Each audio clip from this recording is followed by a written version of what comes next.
Hello. I figured a little reintroduction at this time would be good, just to make sure that everyone's on the same page. I am Chase Randolph. I'm a brand new science fiction author, and this, what you're seeing in the background, is one of the opening missions for XCOM 2. I'll be using that for today's backdrop during this little update spiel I'm doing here. I figured it was sufficiently sci-fi for the occasion. I have played a fair bit of the first game, and this is my first time starting XCOM 2. So if you haven't seen XCOM 2, neither have I, and we're all new to this. We're in this together. I am the author of The Descendant. This is not my first book that I've written. It's not even the first sci-fi adventure that I've written. But this is my first book to be published. The idea stuck. It just came out of nowhere, struck like lightning, and it would not be ignored. I wrote this book in 14 days. Honestly, they were not consecutive days. It was 7 weekends in a row. But still. After 7 drafts and some help from family members to make sure my grammar was straight, I took my completed 7th draft and started showing it around to some publishers I met at the 2019 Tucson Festival of Books down here in my home state of Arizona. After talking with a half dozen presses, I got a manuscript request that was the one and only time that I ever did so.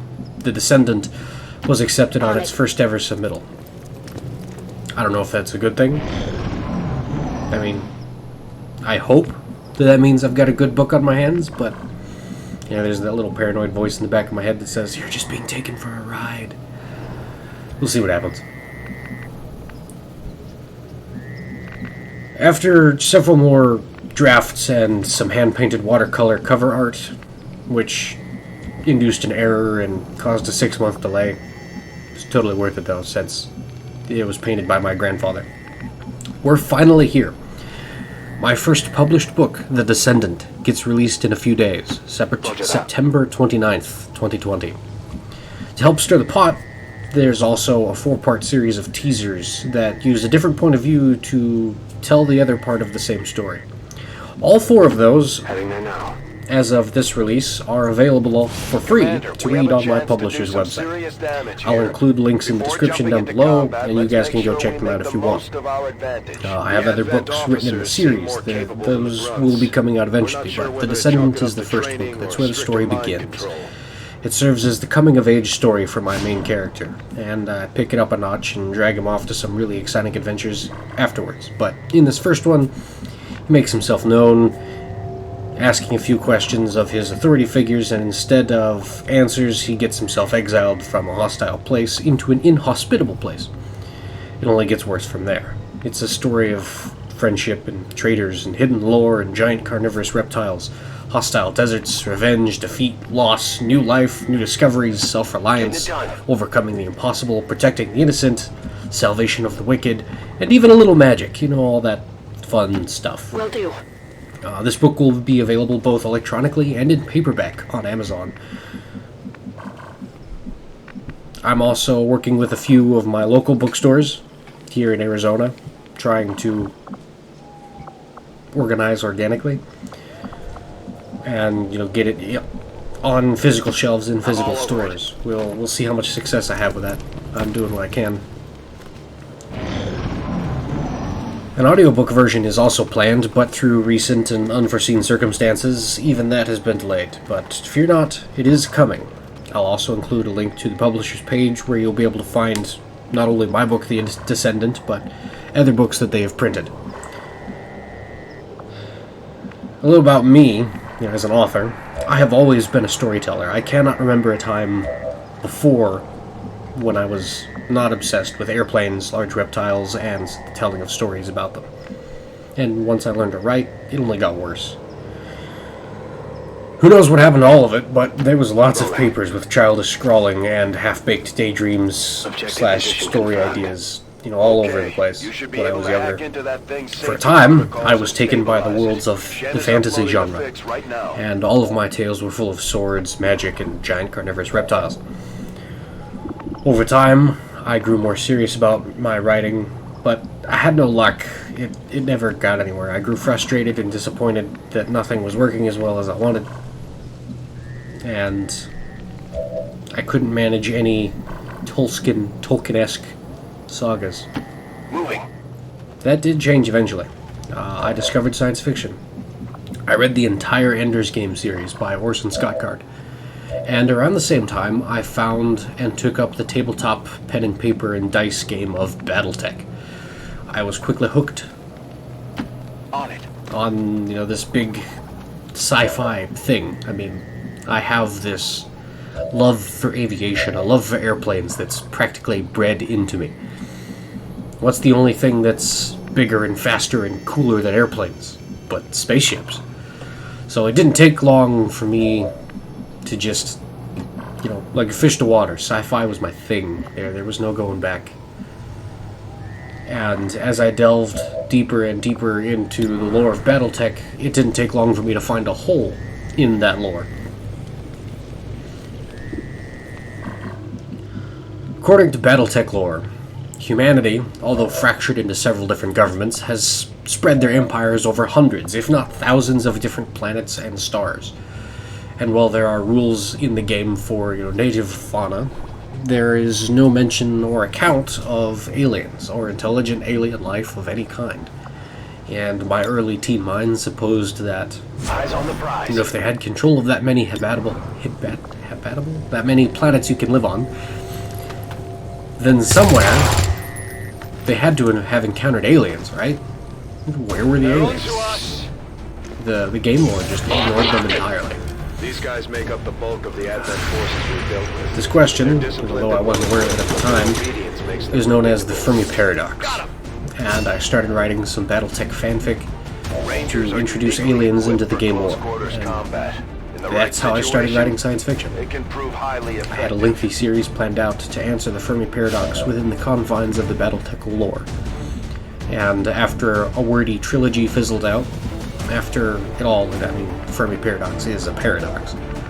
Anyway, I worked through high school and college without writing a whole lot, but the ideas didn't stop coming. They were all stuck in my head. It never ended. Eventually, it became undeniable, as I mentally wrestled for an original idea that I could not find an equal to among science fiction.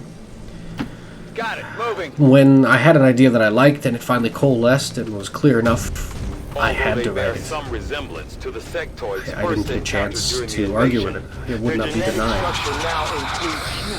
Descendant, They are stronger than ever. With an even greater I hadn't written for years, and suddenly I found myself plotting out an entire series for The Descendant and hammering out a 60,000-word novel in a few weekends. I'm on the move. I've kept going since then, but the important part is, this is the first book in the series. The Descendant is getting published. This new and exciting story doesn't have so much to do with the Fermi Paradox as my BattleTech fanfic did, but is instead like my favorite sci-fi. It's an action-packed thriller filled with theoretical technologies that fill the mind with wonder. I've spent lots of time just studying, doing research, looking at stuff, doing math, digging deeper into the world of science fiction.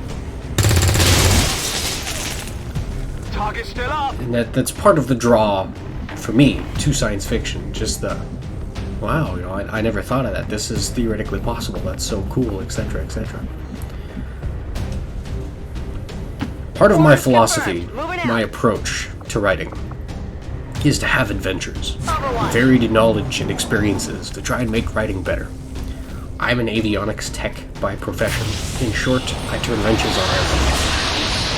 I've worked on just about everything between 400-pound motorcycles to 800,000-pound 747s, with race cars and 1980s pickup trucks somewhere in between.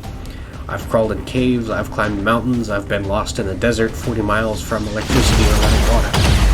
These kinds of experiences, this knowledge of friendship and skills and accomplishments and camaraderie that you find along the way, that's associated with these kinds of adventures.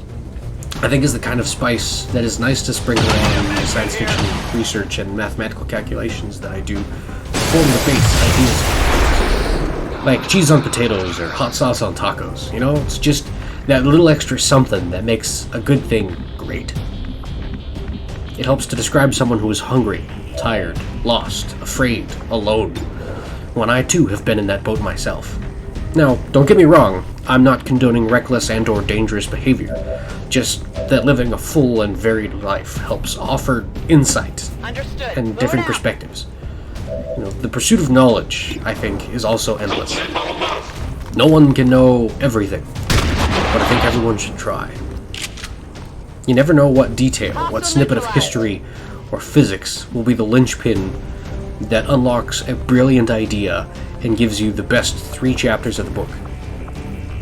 So I take what I do, and what I know, and what I have done, and combine those with a little embellishment to glue them together to try and make some of the most incredible, yet still humanly relatable adventures possible. And he's not supposed to stand there. That was a misclick.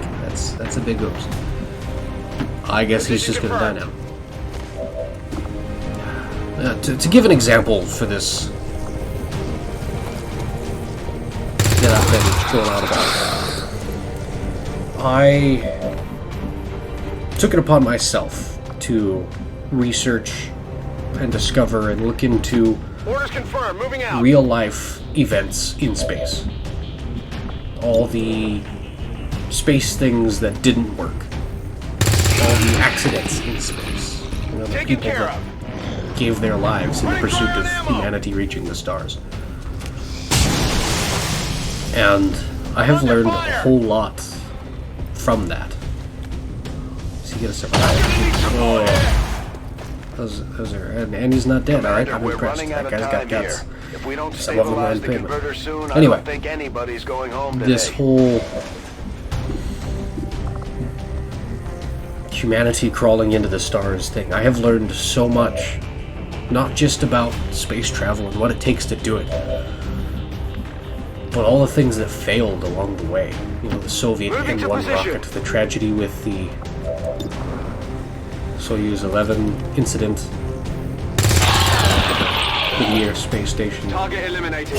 all that stuff, all those accidents in engineering and design, and I have learned so much. Headed there now.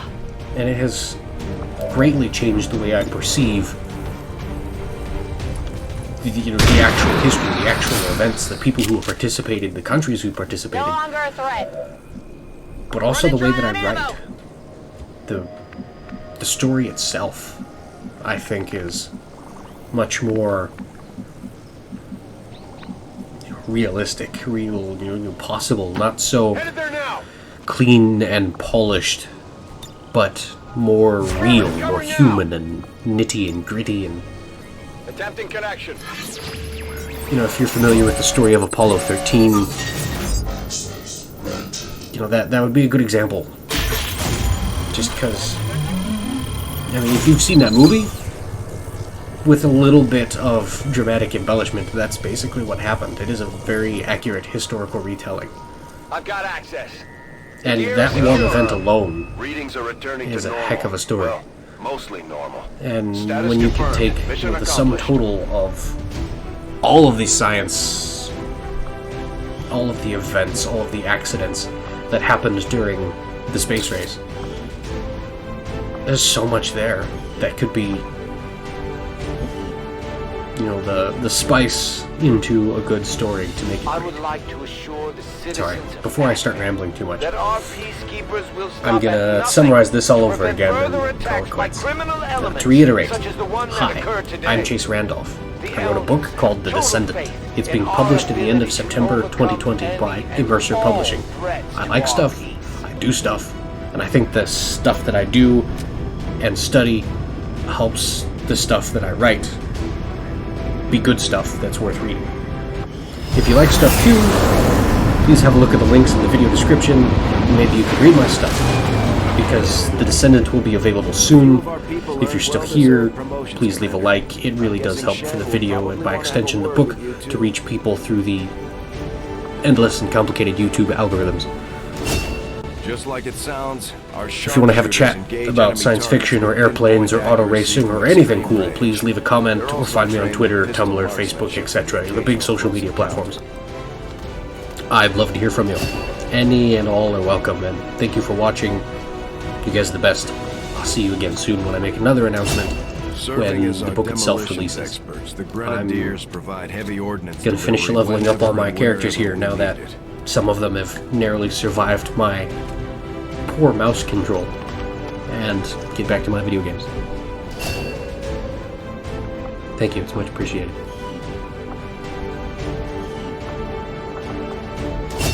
Operating some of our most advanced equipment, specialists deploy robotic drones on the battlefield that can be outfitted for combat or field medic duty.